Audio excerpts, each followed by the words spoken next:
Hi everyone, welcome back to my channel. Here in today's video, and I'm gonna be telling you the life and the works of Saint Genevieve in my brand new video. Subscribe to my channel so don't miss out my new videos and new updates. See you soon. Bye bye. Genevieve was born about the year 422 AD at Nanterre, near Paris. She was 7 years old when Saint Germanus of Auxerre, as a bishop, then came to her native village. In the midst of a crowd gathered around him, he singled her out and blessed her. 8 years later, they met again. Genevieve, now 15 years of age, was ready to offer herself to God by taking the vow of virginity. The bishop gave her a brass medal with a cross on it as a symbol of her total love for Jesus. Since there were no convents at that time, Genevieve lived a life of prayer and penance in her own home and carried out works of charity, helping the poor and the sick. When her parents died, she went to live with her grandmother. The other young girls felt challenged by her example to follow her style of life. They placed themselves under her spiritual direction while living in their own respective homes. Genevieve was favored with gifts of visions and of prophecy. She could read the hearts of persons and gently urge them to make peace with God.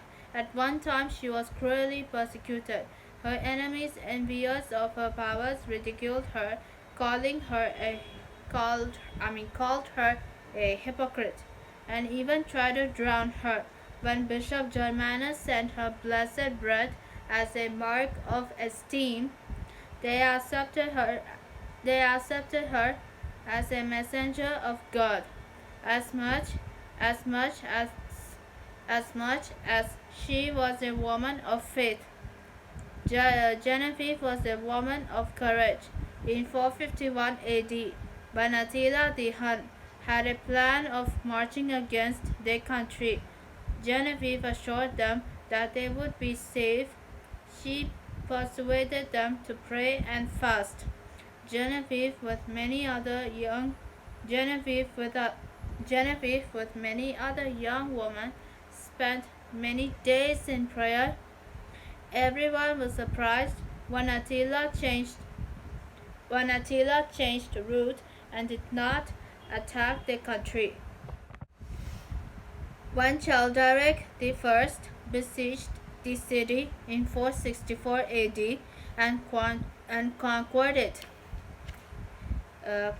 it, Genevieve dared to go out with a few followers to give food to the people whom Childeric Childeric punished by starvation. She even persuaded him to spare their lives. At a later stage, when King Clovis, the son of Childeric I, converted to Christianity, he made Genevieve his advisor. Under her guidance, King Clovis became a generous and wise ruler in spite of his violent nature. She also succeeded in getting him to build a church in honor of Saints Peter and Paul. In honor of Saints Peter and Paul in Paris. King Clovis and Queen Clotilda were both buried in this church, and when Genevieve passed away at the age of 89 in 512 AD, she too was buried next to the king and queen. Many miracles took place through her intercession. It became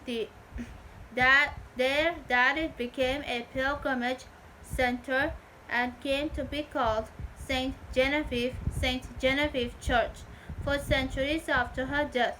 The city of Paris continued to implore the protection of Saint Genevieve whenever there was danger. In 1129, for instance, an epidemic struck Paris and in a short time killed 14,000 people. On November 26th, the relics of Saint Genevieve were carried in solemn procession throughout the city. That day only 3 died, the rest recovered. And the plague suddenly ceased. This is why even today the people of Paris celebrate the feast. This is why even today the people of Paris celebrate the feast of Saint Genevieve, not only on the 3rd of January but also on the 26th of November. One of the symbols of this saint is a loaf of bread because she was so generous to those in need. She is often shown with lit candle, bread, geese, herd, and cattle. She is the patron saint of Paris, protector of Paris, young girls, and French security forces. I hope you everybody. I'll be see you in my brand new video. Bye.